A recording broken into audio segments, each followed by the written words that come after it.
नमस्कार दोस्तों। Last video में हमने यहाँ तक के क्वेश्चन देखे थे टाइप 1 के। ठीक है।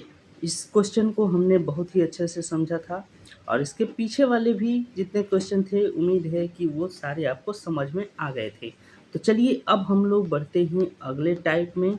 अगला टाइप हमारा देखिए आधारित है किस पर, संख्याओं के प्रकार पर आधारित है, based on types of numbers. ठीक। तो चलिए क्वेश्चन देखते हैं। काफ़ी इम्पोर्टेंट क्वेश्चन है और बहुत ही यूनिक है, अलग तरह का क्वेश्चन है। ऐसा क्वेश्चन शायद आपने देखा हो। ठीक है। तो देखिए जैसे क्वेश्चन कह रहा है कि 1 से 100 तक की पूर्णांक संख्याओं में अंक 1 का प्रयोग कितनी बार हुआ है। ठीक है, क्वेश्चन समझ में आया। तो क्वेश्चन कई बार लोगों को समझ में ही नहीं आता है, ये उस तरह का क्वेश्चन है। ठीक। चलिए अब इंग्लिश वाले अपना इंग्लिश देख लेंगे कि वन जो है, डिजिट वन कितनी बार आएगा 1 से लेके 100 के बीच में। मतलब ये हुआ कि जैसे आपने लिखा 12। ठीक है। तो 12 में एक आया ना, तो वही बोल रहा है कि एक जो है कितनी बार आएगा जब आप 1 से लेकर 100 तक संख्याएं लिखेंगे।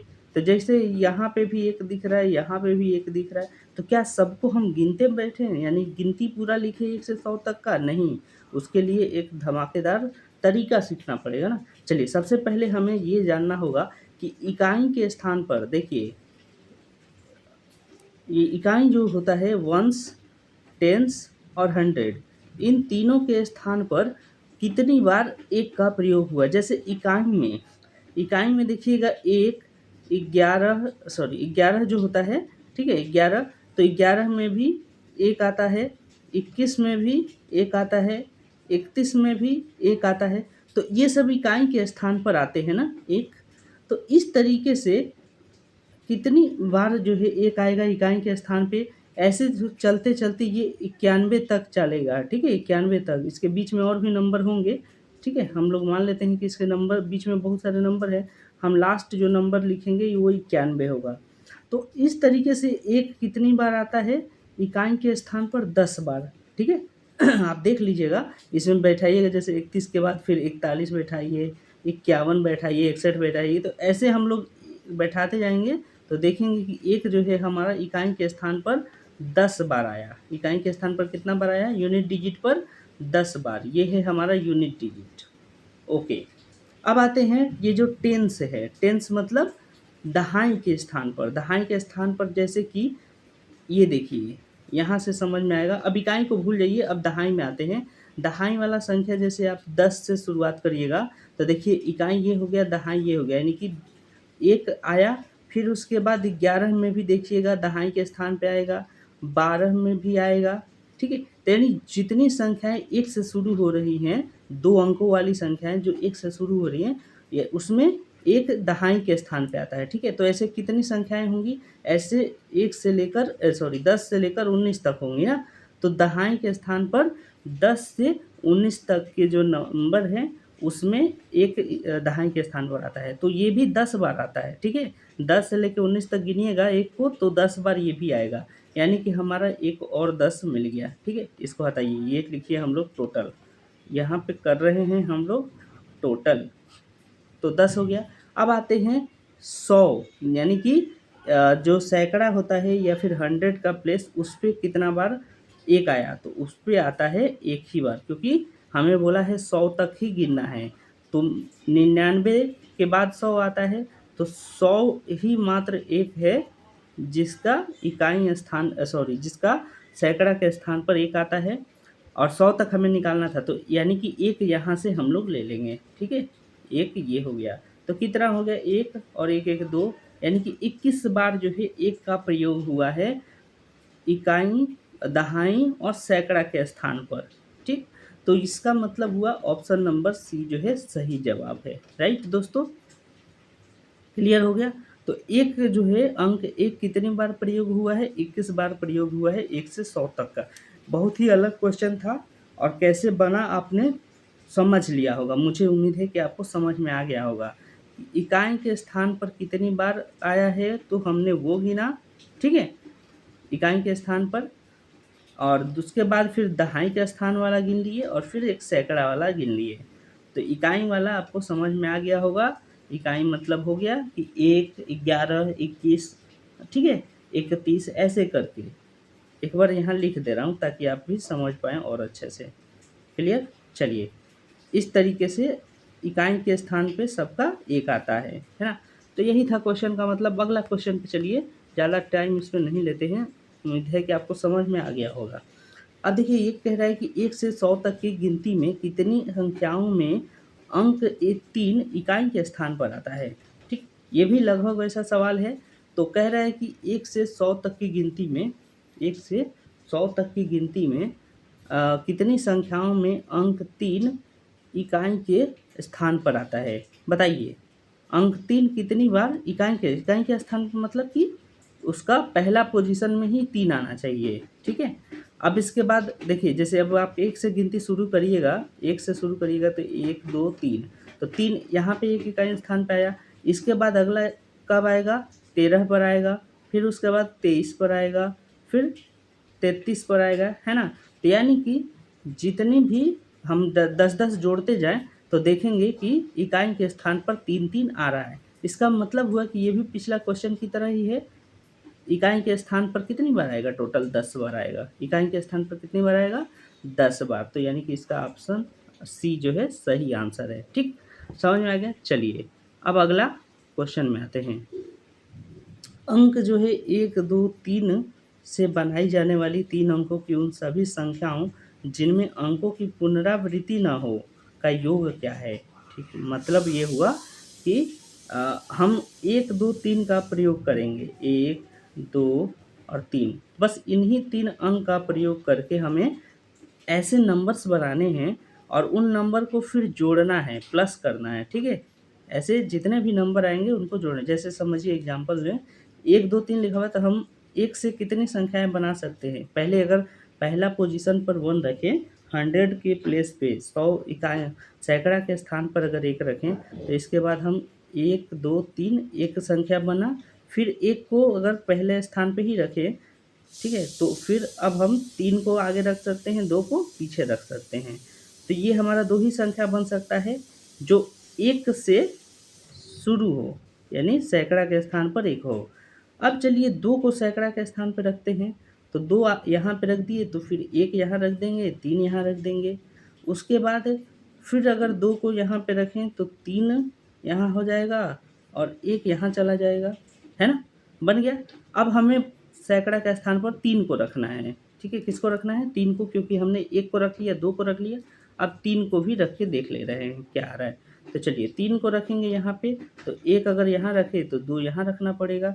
ऐसा ज़रूरी नहीं है कि आप जो है पहले 1 को रखें, आप पहले 2 को भी रख सकते हैं, फिर 1 को रखिए, कोई बात नहीं। फिर उसके बाद देखिए 3 फिर इस स्थान पे रखेंगे तो 2 और 1, मतलब क्या हो रहा है कि ये देखिए आपस में बदल जा रहा है। हमने पहले अगर यहाँ पे 1 रख दिया, तो यहाँ पे 2 रखेंगे, ठीक है? और उसके बाद अगर 2 यहाँ पे रखे, तो 1 यहाँ पर रख दिए। तो आपस में बस चेंज कर देना है, तो ताकि नया नंबर बन जाए। ये सारे देखिए नए नंबर हैं, ठीक है? जैसे कि 123 है, ये क्या है? 123 है, और ये क्या है? 132 है। तो दोनों अलग हो गया ना नंबर। तो वही चीज़ बोल रहा था कि तीनों का प्रयोग करके, लेकिन रिपीट नहीं होना चाहिए। आप अब सोचिएगा कि हम फिर से एक बार यहाँ पे और एक बार 1, 2, 3 बना लें, तो नहीं, रिपीट नहीं होना चाहिए। या फिर ऐसे सोचिएगा कि 2 बार 1 लिख दें और 1, 2 लिख दें, तो नहीं। इसीलिए वो बोला है क्वेश्चन में कि अंकों को रिपीट नहीं करना है, पुनरावृत्ति नहीं करना है, विदाउट रिपीटेशन, अंकों को रिपीट नहीं करना है, ठीक? तो अब इनको जोड़ने के लिए बोला है कि हमने संख्या तो बना लिया, अब जोड़ लेते हैं।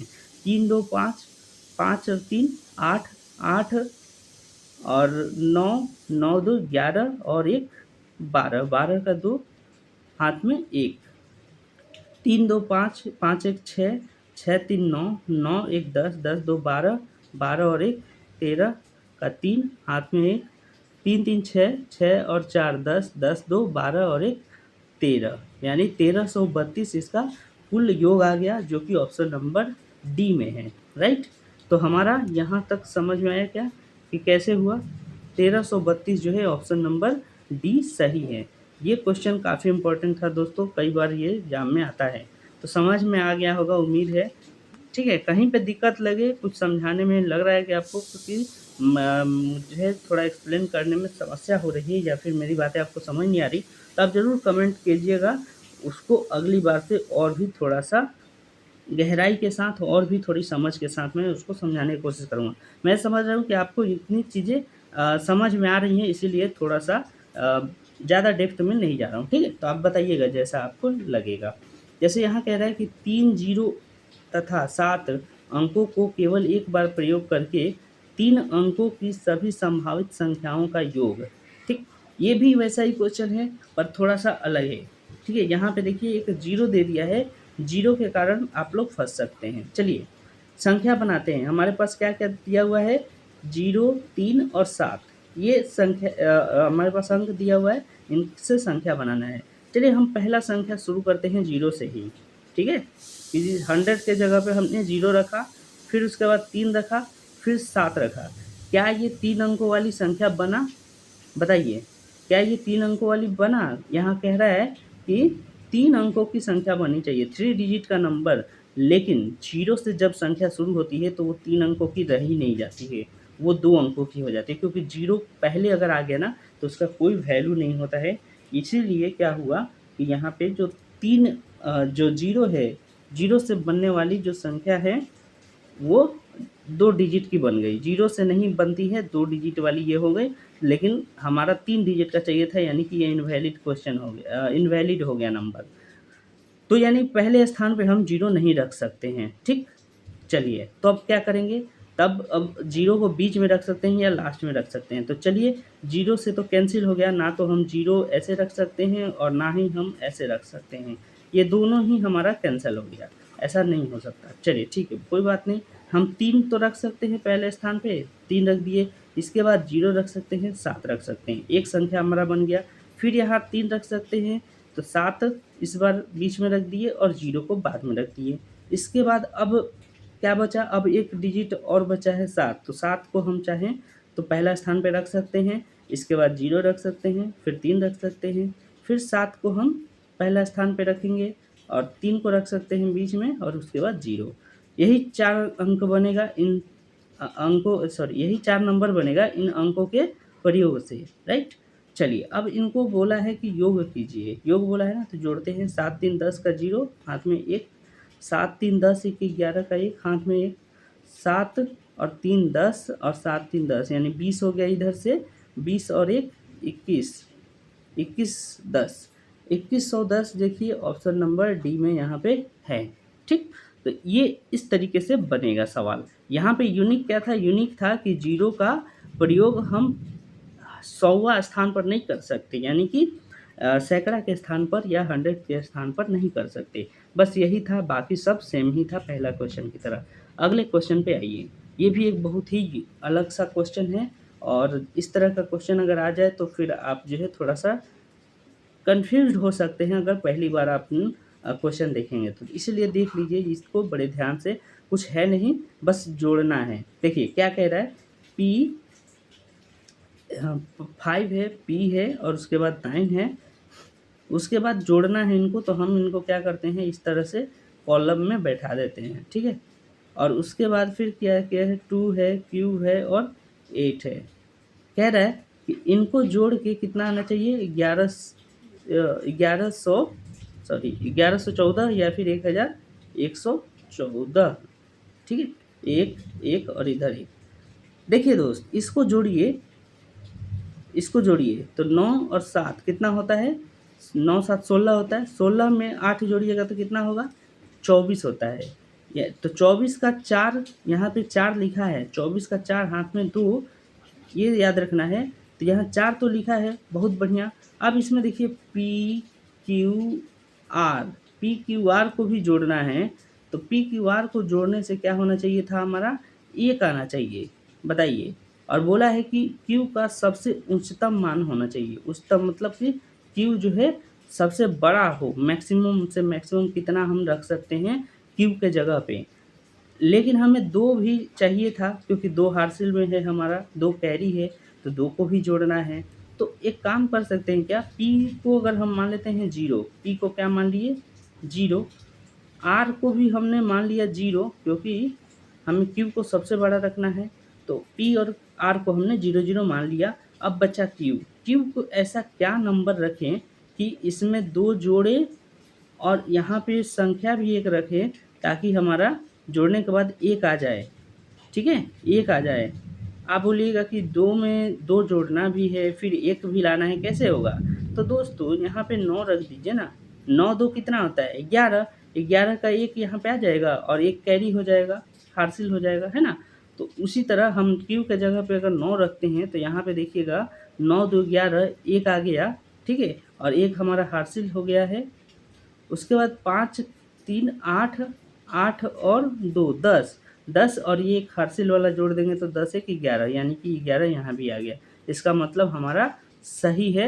क्यूब के जगह पे हम क्या रख सकते हैं, 2 रख सकते हैं। क्यूब के जगह पे क्यूब के जगह पे 9 रख सकते हैं। ये यानी कि 9 जो है मैक्सिमम मान हो सकता है क्यूब का, यही करेक्ट आंसर है, ऑप्शन नंबर सी।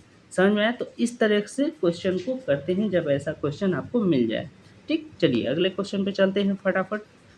सबसे छोटी अभाज्य संख्या कौन सी है, बताइए।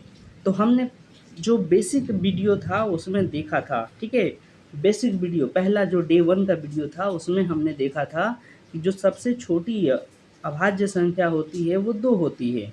अभाज्य संख्या 1 से स्टार्ट नहीं होती, 2 से स्टार्ट होती है और उसके बाद 3। अभाज्य संख्या होती क्या है, जिनको नहीं पता वो समझिए। अभाज्य संख्या वो होती हैं जिनके 2 से ज़्यादा फैक्टर ना हो और कम से कम 2 फैक्टर हो।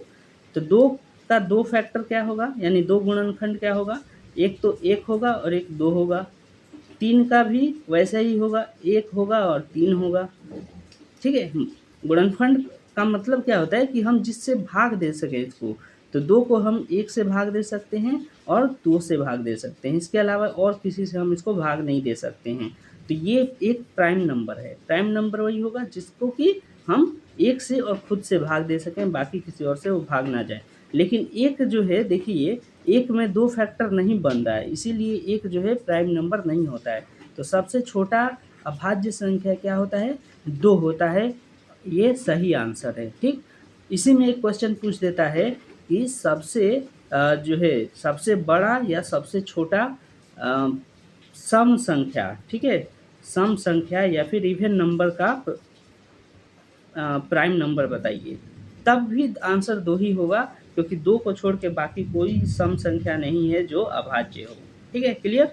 तो उम्मीद है कि आपको ये क्वेश्चन समझ में आ गया होगा। इसका सही आंसर है सी। अगला क्वेश्चन पे आते हैं, देखिए। कहता है कि निम्न प्रश्न में से कौन सी संख्या एक विषम तथा अभाज्य संख्या है। यहाँ पे ऑप्शन दे रखा है, इसमें से बताना है कौन सा विषम भी होना चाहिए और अभाज्य भी होना चाहिए। देखिए अगर हम बात करें इसका, तो ये देखिए 8 7 15 हो जा रहा है। 15 का मतलब ये हुआ कि ये 3 से कटेगा। तो जब 3 से कट ही गया, इसका तो अभाज्य होने का नियम क्या होना चाहिए कि 1 से कटे और खुद से कटे, यानी ये 7 से कटना चाहिए, लेकिन ये 3 से भी कट रहा है। और भी नंबर हो सकते हैं कटे, पर इसका मतलब ये हुआ कि नहीं, ये तो सही नहीं है, ये अभाज्य नहीं हुआ। 81 का बात करें तो ये 9 से कटता है, 3 से कटता है, और भी कई सारे नंबर से कट सकता है, 27 से भी कटता है, तो यानी कि ये भी कुल मिला के अभाज्य नहीं है। 69 की बात करें तो देखिए इसका भी जोड़िएगा तो 9 6 15 हो जा रहा है। 15 आने का मतलब हुआ कि ये 3 से कटेगा, तो इसका मतलब ये भी जो है अभाज्य नहीं है। एक संख्या ये बचा 61। 61 जो है प्राइम नंबर है क्योंकि ये किसी से नहीं कटता। और दूसरा बात बोला है कि विषम संख्या होनी चाहिए। विषम संख्या का पहचान क्या है कि लास्ट जो अंक है, यानी कि अंतिम अंक मतलब इकाई स्थान जो है उसका 1 3 5 7 ऐसा होना चाहिए जो 2 से ना कटे। ठीक है, ये इनके बीच में होना चाहिए और ये लोग 2 से नहीं कटते हैं, इसीलिए ये अभाज्य संख्या होती हैं। तो इसका हम लोग क्या देख पाए कि ये जो है इसका इकाई स्थान 1 है, यानी ये हमारा विषम संख्या है और अभाज्य तो है ही क्योंकि किसी से ये कट नहीं रहा था, यानी कि ऑप्शन नंबर ए जो है सही है। राइट, अब चलिए अगला क्वेश्चन देखिए। ये क्वेश्चन है कि 3 + 2√5 क्या है। 3 + 2√5 क्या है। जिसमें परिमेय संख्या, जटिल संख्या, अपरिमेय संख्या, प्राकृतिक संख्या ये सब दिया हुआ है, परंतु सटीक वाला बताना है, सबसे सही वाला। देखिए, परिमेय संख्या वो होती हैं, परिमेय संख्या क्या होती है कि जो p/q के फॉर्म में ना लिखी जाए। इसका मतलब क्या हुआ कि हम ऊपर में ऐसा कुछ मान लिखें और नीचे में भी, ठीक है, ऊपर नीचे ऐसा मान रखें जो कि पूरा हो, ठीक है, पूरा हो, ये नहीं कि आधा अधूरा ना हो। हम यहाँ पे 3.0333 ऐसे डॉट डॉट डॉट करते जा रहे हैं, तो ये जो है हमारा पूरा कंप्लीट नहीं कहलाएगा। ओके, तो ऐसा संख्या रखना है ऊपर और नीचे p/q के फॉर्म में कंप्लीट हो, तो इसको कहते हैं परिमेय संख्या। ठीक, लेकिन अपरिमेय वे होता है जो पूरा नहीं हो। जैसे हमने 4 लिख तो दिया, 4 के बाद फिर हम यहाँ पे 0.3, 5 ये बढ़ाते जा रहे हैं, ठीक है, ख़त्म ही नहीं हो रहा है, तो ये जो है अपरिमेय संख्या काउंट हो जाएगा। तो अपरिमेय संख्या जो है, ये सवाल हमारा क्या है, अपरिमेय संख्या पे बेस्ड है, क्योंकि √5 का मान जो है फिक्स नहीं है, √5 का मान निश्चित नहीं होता है। ये अपरिमेय संख्या, जितने भी रूट की संख्याएं हैं जो पूरा रूट से बाहर नहीं आती हैं, ठीक, जैसे कि आपका 16 जो है ये रूट से बाहर आ गया, तो ये हो जाएगा परिमेय। 4 जो है परिमेय संख्या, लेकिन इसके अलावा मान लेते हैं आप यहाँ पे 15 रख दिए, 11 रख दिए, कुछ भी रख दिए जो कि एग्जैक्ट नहीं, उसका क्या बोले, वर्गमूल नहीं निकल रहा है, तो इसका मतलब वो परिमेय संख्या नहीं है, अपरिमेय है। ठीक है, तो यानी कि इसका ऑप्शन नंबर सी करेक्ट है, अपरिमेय संख्या ये है। जैसे ही रूट आपने देखा यहाँ पे, इसको क्या बोल देंगे, ये अपरिमेय संख्या है, क्योंकि 5 रूट से बाहर नहीं आ सकता, ये अपरिमेय संख्या हो गया। ठीक, चलिए क्वेश्चन नंबर 14 देखिए, कहता है कि 70 और 100 के बीच कुल कितनी अभाज्य संख्याएं हैं। वेरी गुड, ये तो भैया हमें गिनना पड़ेगा। ठीक, कैसे गिनेंगे, चलिए गिनते हैं एक बार। अगर हम गिनना शुरू करें तो पहला ही संख्या जो है 71, 70 के बाद क्या आता है 71, यही एक अभाज्य संख्या है, ये किसी से कटता नहीं है। इसके बाद 72 कटता है, 73 नहीं होता है। इसका कोई ट्रिक नहीं है दोस्त, ये अभाज्य संख्याएं आपको ऐसे ही निकालनी पड़ेंगी एक एक करके। ठीक है, तो 71 हो गया, 73 हो गया, फिर 75 नहीं होगा, 76 77 नहीं होगा, 78 नहीं होगा, 79 होगा। ठीक, फिर इसके बाद 80 81 नहीं होगा, 82 नहीं होगा, क्योंकि ये सब कट जाते हैं। 83 ऐसी संख्या लेनी है जो किसी से ना कटे। ठीक है, किसी से ना कटे, तो 83। इसके बाद और आगे चले तो हमारा 86 नहीं होगा, 85 87 88 नहीं होगा, 89 तक होगा, 89 होगा डायरेक्ट। ठीक है, 87 जो है ये कटता है, 3 से भी कटेगा। ठीक, ये 3 से कटता है। ठीक है, और उसके अलावा 3 दूना 6, 29 से भी कटता है। और फिर देखिए 89 के बाद अगला जो है 90 91 92 93 94 95 नहीं होगा, 96 97 होगा क्या, 97 नहीं है, 97 जो है किसी से नहीं करता है, तो 97 हो गया। फिर क्या है, 98 करता है, 99 करता है, हम लोग 100 तक पहुँच ही गए। तो कितनी संख्याएं हो गई, 1 2 3 4 5 6, कितनी संख्याएं हो गई, 6 संख्याएं हो गई, 6।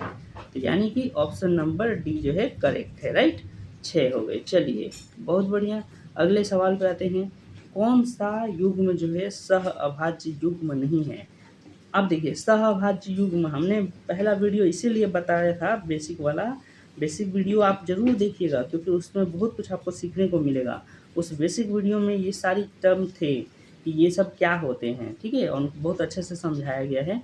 सहअभाज्य वे संख्याएं होती हैं जो जिनमें कुछ भी कॉमन ना निकले। जैसे आपने 15 ले लिया और एक संख्या ले लिया आपने 7, ये दोनों में से कुछ भी कॉमन नहीं निकलेगा। अगर आप सोचेंगे कि दोनों में कुछ कॉमन निकाल लें, ठीक है, तो ये कोई कॉमन नहीं निकलेगा। 15 भले किसी से कटता है, जैसे 3 से कटता है, 5 से कटता है, उससे कोई मतलब नहीं है।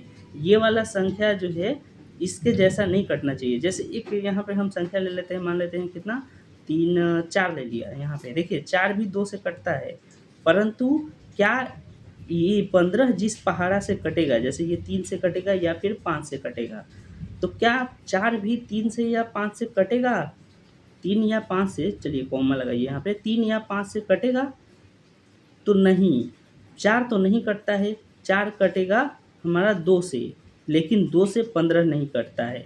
तो यही झमेला लाना पड़ता है, यानी ऐसा झमेला लाइए कि जिससे ये कटे, उससे ये ना कटे, ठीक है? और जिससे ये कटे, वो उससे वो ना कटे।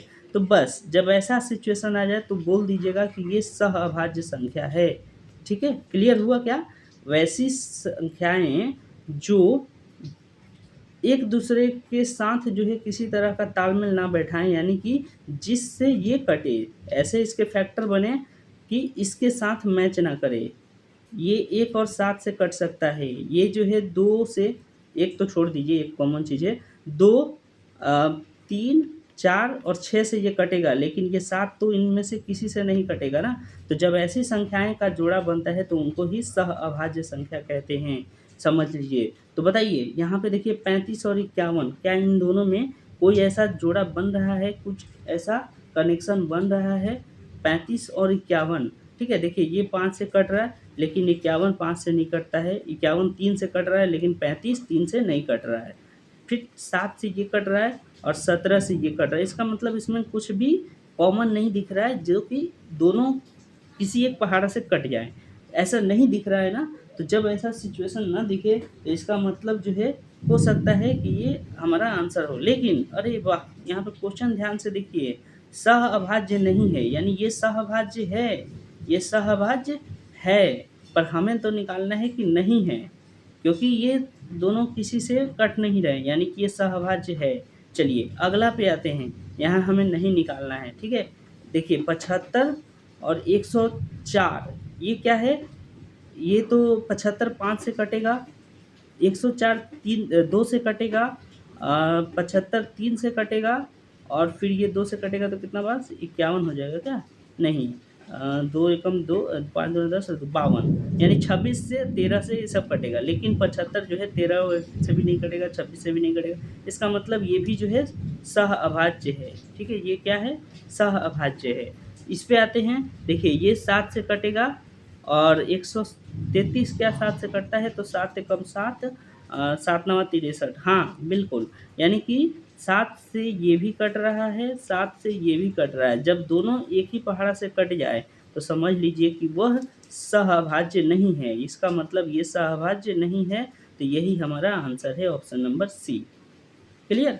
तो ये हमारा क्वेश्चन था। तो ध्यान रखना है, कभी-कभी जो है फँस जाता है इंसान ये नहीं के चक्कर में, इसको भूल जाता है और बस गलत आंसर टिक करके आ जाता है। तो यहाँ पे ये चीज़ ध्यान रखना है। कौन-सा को-प्राइम नहीं है, ये पूछा था। तो हमारा जो है सी नंबर को-प्राइम नहीं है, क्योंकि ये दोनों जो है किसी एक पहाड़ा से कट जाता है। अगला क्वेश्चन, चलिए अगले क्वेश्चन को देख लेते हैं एक बार। तो ये हमारा क्वेश्चन है कि महत्तम और लघुत्तम अभाज्य संख्याओं जो 100 से कम हो के बीच का अंतर क्या होगा?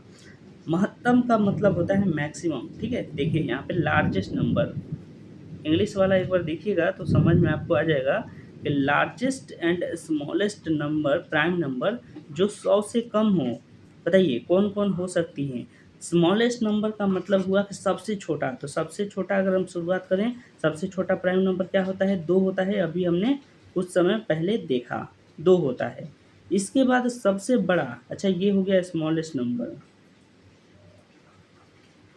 स्मॉलेस्ट नंबर हो गया 2, और सबसे बड़ा संख्या हम बात करें कि 100 के बाद अगर 100 से नीचे आना शुरू करें तो 99 होता है, 99 प्राइम नहीं है, 98 ये भी प्राइम नहीं है, 97, हाँ 97 प्राइम है, यानी इन दोनों को छोड़ दें तो 97 प्राइम है, ठीक है?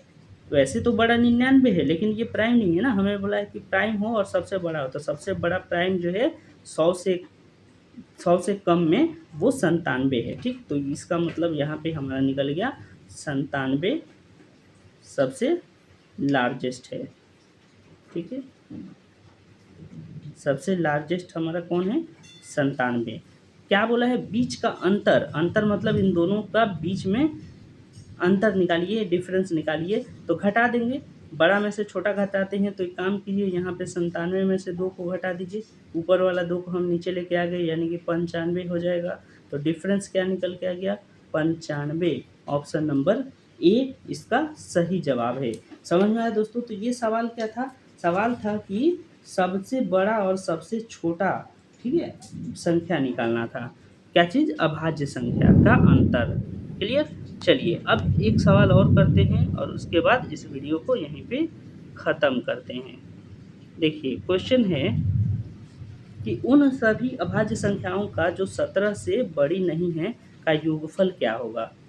अभाज्य संख्याएँ होनी चाहिए और 17 से बड़ी भी नहीं होनी चाहिए। तो चलिए अब जोड़ना भी है उनको, ठीक है, याद रखना है। तो पहला जो अभाज्य संख्या 2 होता है, इसके बाद 3 होता है, इसके बाद 5 होता है, फिर 7 होता है, फिर इसके बाद 11 होता है, 9 नहीं होता। कौन 9 बोल रहा है?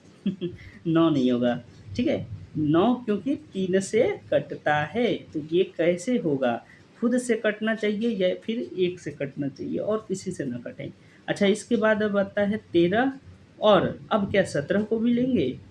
लेकिन यहाँ बोला है 17 से बड़ी नहीं, 17 से बड़ी नहीं होना चाहिए पर 17 के बराबर तो हो सकता है, यानी 17 को भी लेना है। एग्ज़ाम में अगर 17 को नहीं लेंगे, भूल जाएँगे तो बस वो दे देगा डोज, ठीक है? 0 वाला डोज दे देगा। तो चलिए 3 2 5 5 5 10 10 7 17 1 18 18 और 3 21 21 और 7 7 और 1 8 होता है, 28 हो गया। हाथ में 2 आ गया, 1 1 2 2 1 3 3 और ये 2 कैरी वाला कितना हो गया? 5, यानी कि 58 जो है इसका सही आंसर हो गया, ठीक है? 58 इसका करेक्ट आंसर है दोस्तों, ऑप्शन नंबर बी। तो कैसा लगा आपको ये सारे सॉल्यूशंस ज़रूर कमेंट में बताइएगा। आप सबके लिए इतनी जो है बेसिक से मैं ला रहा हूँ, ये सारी चीज़ें आप देखिएगा बहुत लोग स्किप कर के चले जाएँगे।